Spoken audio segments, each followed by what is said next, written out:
আমার প্রথমে মানতে কষ্ট হচ্ছিল যে আসলে কি এটা আরশাদ আদনানের রিয়েল পেজ কিনা।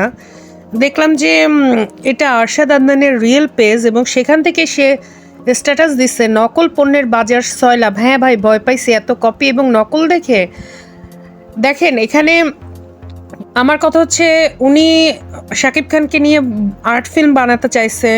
প্রিয়তম আমরা দেখছি কী টাইপের মুভি, শাকিব খানের জন্য সেই মুভি হিট হয়েছে, কারণ অনেক দিন পর আমরা শাকিব খানকে পর্দায় দেখছি, ভালো কিছু গান ছিল। এবং রাজকুমার মুভি আসলে আমরা চাইলে কিন্তু অনেক দোষ ত্রুটি ধরতে পারতাম, আমরা ধরি নাই কেন জানেন? শাকিব খান কষ্ট পাবে বলে, সাকিবিয়ানরা কষ্ট পাবে বলে, এই জন্য কিন্তু আমরা অনেক কথা বলতে গিয়েও বলি নাই। কিন্তু আপনি যে তলে তলে শাকিব খানকে অল্প বয়সে বুড়া বানাই দেওয়ার একটা ফোন দিয়ে আসছিলেন, শাকিব খানকে দিয়ে যে আর্ট ফিল্ম বানায় তাকে যে অ্যাকশন ঘরনা থেকে দূরে সরায় আনতেছিলেন, এবং শাকিব খান আপনি চাচ্ছিলেন প্রসেনজিতের ক্যারিয়ার যেমন আস্তে আস্তে ডাউন হয়ে গেছে, শাকিব খানকে দিয়েও আপনি চাচ্ছিলেন সেরকম মুভি করে শাকিব খানের ক্যারিয়ারও ডাউনের দিকে চলে যায়। কিন্তু শাকিব খান যে শাহরুখ খানের মতো আবারও কামব্যাক করতে পারবে, জওয়ান, তারপর হচ্ছে পাঠান, এই টাইপের মুভি দিয়ে, সেটা আপনি কখনোই কল্পনা করতে পারেন নাই। আপনি যাচ্ছিলেন রাজকুমারের মতো আর্ট ফিল্ম, তারপরে প্রিয়তমার মতো টেলিফিল্ম টাইপের মুভি কতগুলো বানায়, তারপর সেগুলো দিয়ে হচ্ছে শাকিব খানকে ওই ট্র্যাকে নিয়ে যেতে। কিন্তু শাকিব খানের যে এখনও বয়স আছে প্রপার অ্যাকশন, ভাই মেইন ফিল্ম হচ্ছে অ্যাকশন ফিল্ম, বাকিগুলো হচ্ছে ঠিক আছে, বাকিগুলোও ফিল্ম, কিন্তু মেইন হচ্ছে অ্যাকশন ফিল্ম। আমাদের বাংলাদেশে অ্যাকশন কে আছে বর্তমানে? হিরো, অ্যাকশন হিরো কে আছে? একটা সময় রুবেল ছিলেন, জসিম ছিলেন, মোটামুটি সবাই। আর অ্যাকশন ফিল্মের যে ক্রেজ, অন্য ফিল্মের সেই ক্রেজ আছে নাকি? অ্যাকশন রোমান্টিক এই টাইপের ফিল্মের যে ক্রেজ থাকে। আপনি ভাই দয়া করে শাকিব খানের বন্ধু হইলে এরকম একটা পোস্ট দিতে পারতেন না? দেখেন ম্যাক্সিমাম কমেন্ট দেখেন আপনার বিরুদ্ধে। আপনি যে শাকিব খানকে প্লিজ শাকিব খানের প্রযোজক হিসেবে পরিচয় দিয়েন, আপনি যে ব্যবসায়িক চিন্তা ধারা হোল্ড করেন এটা আসলে আমরা বুঝি নাই। আপনি শাকিব খানের ব্যক্তিগত, শাকিব খান কাকে বিয়ে করবে, আপনি বলতেছেন বুবলিকে ভাল লাগে না, অপুদিকে ভাল লাগে, আবার বলতেছেন অপুদির এখন ক্যারেক্টার মানে সিনেমাতে তার গ্রহণযোগ্যতা নাই নায়িকা হিসেবে, হ্যান তেন। আপনি বড় সিনেমা বদ্ধ হয়ে গেছেন, আপনার কথাবার্তা শুনলে সেটাই মনে হয় শাকিব খানের সাথে কেউ এক দুইবার কাজ করলেই সে নিজেকে বড় পরিচালক প্রযোজক ভাবা শুরু করে। এটা নতুন কিছু না, কিন্তু দেখেন কেউই আপনার পক্ষে কথা বলতেছে না।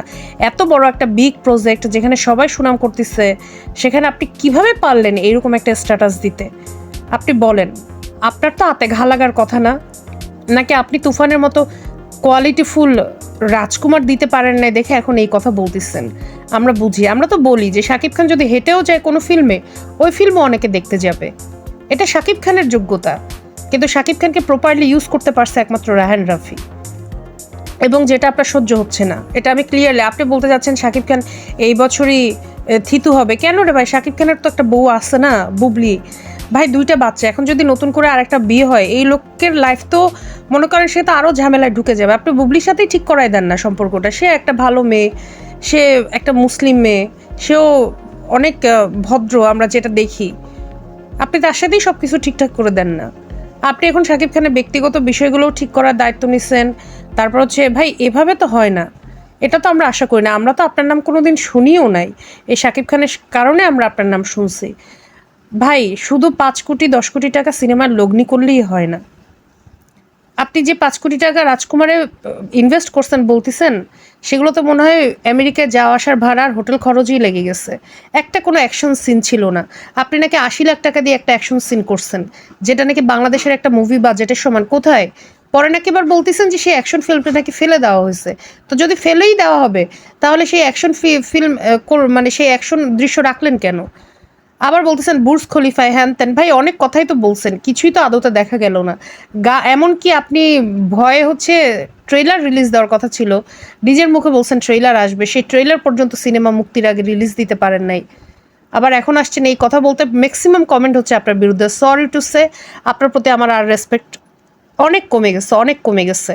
Thank you so much.